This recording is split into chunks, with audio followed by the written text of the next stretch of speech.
ఒకసారి అది ఈ మధ్య మీరు చూశారు, జగన్మోహన్ రెడ్డి గారు తనకి ప్రతిపక్ష హోదా ఇవ్వాలని, అదేవిధంగా తనకి భద్రత పెంచాలని చెప్పేసి, అంటే ముఖ్యమంత్రికి ఉన్న భద్రత పెంచాలని చెప్పేసి ఆయన అన్నారు. దీన్ని ఏ విధంగా సార్?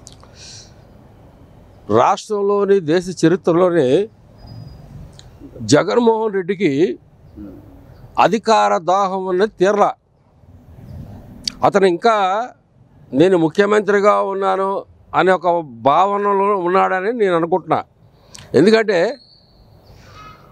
ప్రతిపక్ష హోదా అనేది భారత రాజ్యాంగపరమైన పదవి. అదేవిధంగా ముఖ్యమంత్రి పదవి ఇవ్వాలన్నా ప్రజలే ఇవ్వాలి, ప్రతిపక్ష హోదా ఇవ్వాలన్నా ప్రజలే ఇవ్వాలి. అట్లాంటిది తనకు శాసనసభలో మెజారిటీ లేకపోయినప్పుడు కూడా నన్ను ప్రతిపక్ష హోదాకి నియమించండి, శాసనసభ స్పీకర్ని ఆదేశించే విధంగా హైకోర్టులో పిటిషన్ వేశారంటే ఇతనికి పూర్తిగా రాజకీయ అవగాహన లేదని స్పష్టంగా అర్థమవుతుంది. ఇవాళ అతని పరిస్థితి ఎలా ఉందంటే, ఇటీవల గవర్నర్ గారిని గెలిచారు. రాష్ట్రంలోని శాంతి భద్రతలు క్షీణించాయి, రాష్ట్రం అంతా అల్లకూలంగా ఉంది, కాబట్టి రాష్ట్రపతి పరిపాలన పెట్టాలని చెప్పేసి కోరాడు. అసలు నీ సిగ్గుందా జగన్మోహన్ రెడ్డి అని ప్రశ్నిస్తున్నా. నీ హయాంలో నువ్వు ముఖ్యమంత్రిగా ఉన్నప్పుడు ఈ రాష్ట్రం భయపడిపోయింది, ఒక భయాందోళనలో ఈ రాష్ట్రం ఏర్పడింది, ప్రజలు పారిపోయారు. అప్పుడు ఈ రాష్ట్రం శాంతి భద్రతలు నీకు కనబడలేదా? అంటే నీ ముఖ్యమంత్రిగా ఉన్నప్పుడేమో శాంతి భద్రతలు క్షేమంగా ఉన్నాయా? చంద్రబాబు నాయుడు గారి ముఖ్యమంత్రి అవగాలకి లా అండ్ ఆర్డర్ అదుపు తప్పిందా? నీ పరిస్థితి ఎలాగుందంటే ఏదో ఒక ఇష్యూ సృష్టించుకొని ప్రజల్లోకి రావాలనే ఒక ఆలోచనతో నువ్వు లేనిపోయి క్రియేట్ చేసుకుంటున్నావు.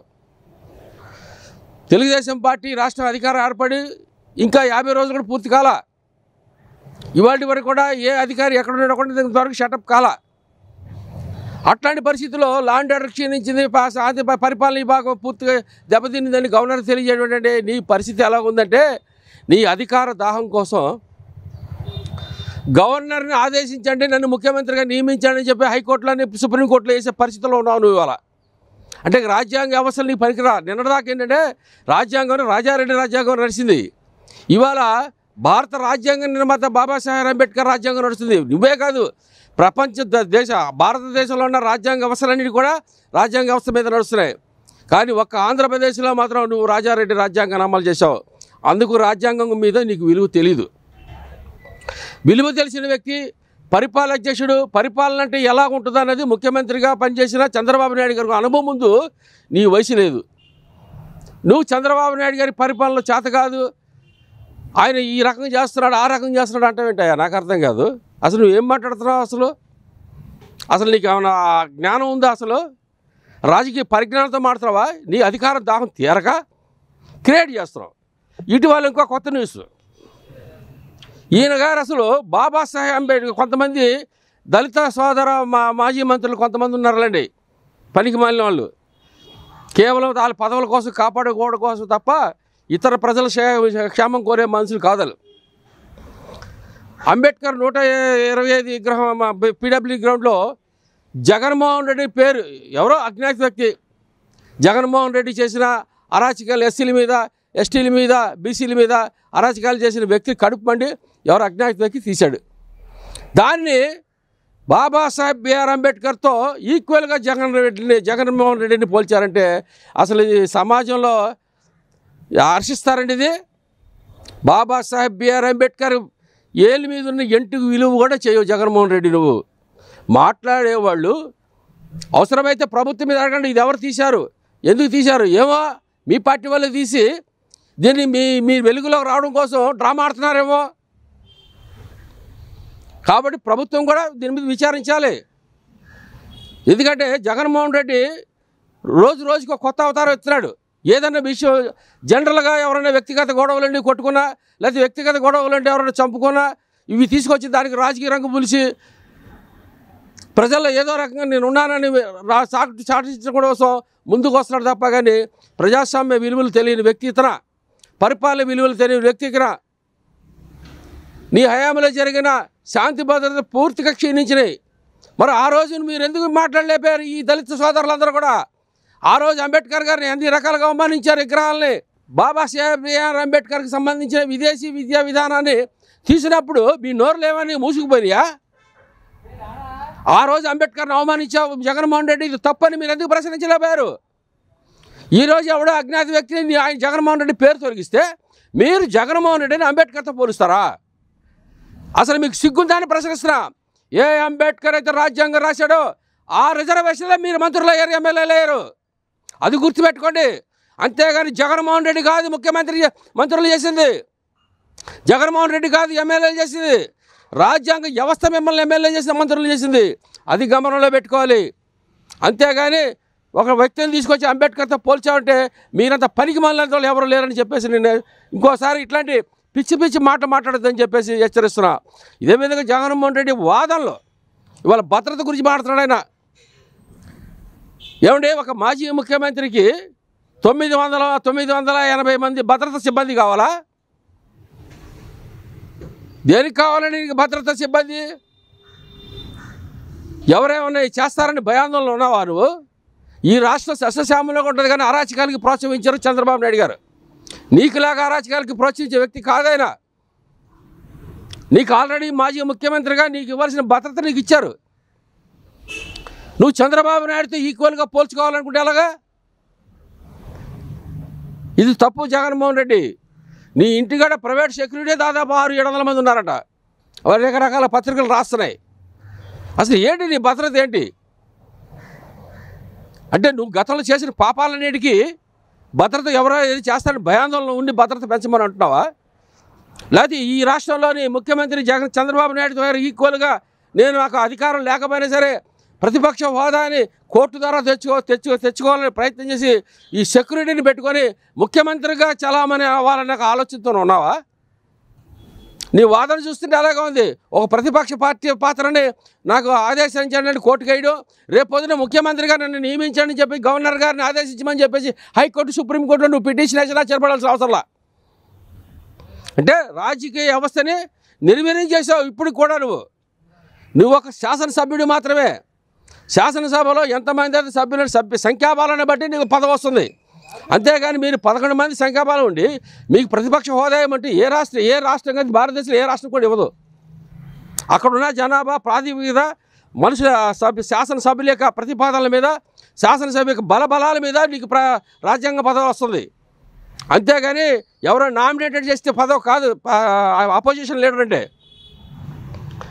ఇవన్నీ కూడా ఏదో రకంగా ఈ రాష్ట్రంలో ఏదో ఒక ఆలోచన సృష్టి. ఎందుకంటే వైఎస్ఆర్ పార్టీ కాంగ్రెస్ పార్టీ ఏ రకంగా తయారైందంటే గతంలో ఒక పాలన మీద ఏదైనా చేయాలంటే కొన్ని సంఘటనలు క్రియేట్ చేసేవాళ్ళు, పబ్లిక్లో ఆందోళన చేసేవాళ్ళు. అట్లాగే వాళ్ళ నాన్న చేశాడు ఆ విధంగా వైఎస్ఆర్ ఈయన మన రాజశేఖర రెడ్డి గారు.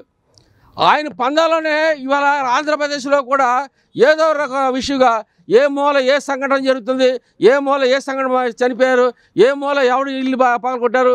చివరికి ఈయన పరిస్థితి ఎలా ఉందంటే నగరపాలక సంస్థ వాళ్ళ ఎంకరేజ్మెంట్ వాళ్ళు కూడా రోడ్డు మీద అడ్డం వస్తే తీసేస్తే కూడా ఇది కూడా రాజకీయ కుట్రతో తీశారు అని దాన్ని ఒక బేస్ చేసుకొని ఆందోళన చేసే పరిస్థితి జగన్మోహన్ రెడ్డి అనుకున్నారు. కానీ ఈయనకి రాజ్యాంగ విలువల మీద పద్ధతి లేదు, రాజ్యాంగం మీద మాట్లాడే హక్కు లేదు. ఎందుకంటే తన ముఖ్యమంత్రిగా ఉన్నప్పుడు జరిగిన శాంతి భద్రతలు ఈ భాగం పూర్తిగా సర్వనాశనం చేశారు. కొంతమంది పోలీసు అధికారులని నీ చెప్పి చేతుల్లో పెట్టుకొని ఇవాళ అదే పోలీసు అధికారులు ఇవాళ నానా తిప్పలు పడుతున్నారు. ఇవాళ ఐఏఎస్లు కానీ ఐపీఎస్లు కానీ వాళ్ళు అడ్మినిస్ట్రేషన్ పాలన వాళ్ళకున్న నిబంధనలు అధిగమించి ఒక ముఖ్యమంత్రి చెప్పిన మాటలు విని ఇవాళ చాలా ఇబ్బందులు పడిపోతున్నారు అన్నమాట. ఇది స్వామి భక్తి ప్రదర్శించారు ఇవాళ ఒకప్పుడు. ఇవాళ ఆ స్వామి భక్తి వీళ్ళకి శత్రువైంది. ఇవాళ మరి చంద్రబాబు నాయుడు గారు వాళ్ళు చేయలేదే. ఐఏఎస్ ఆఫీసర్లు ఐపీఎస్ ఆఫీసర్ని మరి ఇతర బ్యూరోక్రసీని ఉపయోగించుకొని వాళ్ళని ఈ రకం చేయడం ఆ రకంగా ఒత్తిడి చేయట్లేదే. ఆయన ఒకటే చెప్పాడు, పరిపాలన రాజ్యాంగం బద్దంగా మీకున్న హక్కులను భద్రతలను మీకున్న ఉద్యోగరీత్యా నిబంధనల ప్రకారం చేయండి అంటున్నాడు ఇవాళ. అంతేగాని స్వలాభం కోసం వాళ్ళని ఐఏఎస్లను ఉపయోగించుకొని ఇవాళ ఐఏఎస్లకు ఉద్యోగాలు లేని పరిస్థితి ఇవాళ. ఇట్లాగా నీ వ్యవస్థ నడిచింది. నువ్వు 14 సంవత్సరాలు ముఖ్యమంత్రిగా పనిచేసి చంద్రబాబు నాయుడు గారిని మరి ఈ రాష్ట్రాల్లో ప్రతిపక్ష అనుభవం చూశాడు, అధికార ముఖ్యమంత్రి అనుభవం చూశాడు. నువ్వు గవర్నర్ దగ్గరికి వెళ్ళి తప్పుడు మాటలు మాడుతున్నావు. రాష్ట్రం అంతా అల్లకూలంగా ఉంది కాబట్టి రాష్ట్రపతి పాలన పెట్టండి అన్నాడు. మరి నీ 5 ఏళ్ల పాలన ఎన్నిసార్లు రాష్ట్రపతి పరిపాలన పెట్టాలి? ఏ రోజైనా చంద్రబాబు నాయుడు గారు గవర్నర్ గారి దగ్గరికి వెళ్ళారు, ఏమంటే గవర్నర్ గారు అతను ఏకపక్షంగా వెళ్తున్నాడు, ఇతని పద్ధతులు బాగోలేదు, ఇతని పరిపాలన విధానంలో చేత కాదు, ఇతని పరిపాలన సక్రమం చేయమని సలహా చెప్పి ఆ గవర్నర్ ద్వారా ప్రభుత్వాన్ని కోరాడు తప్ప కానీ ఇతను అన్ని రకాలుగా అన్నింటిలో విఫలమయ్యాడు కాబట్టి ఇక్కడ రాష్ట్రపతి పాలన పెట్టండి అని చెప్పేసి చంద్రబాబు నాయుడు గారు గవర్నర్ని కోరల ఆ రోజు.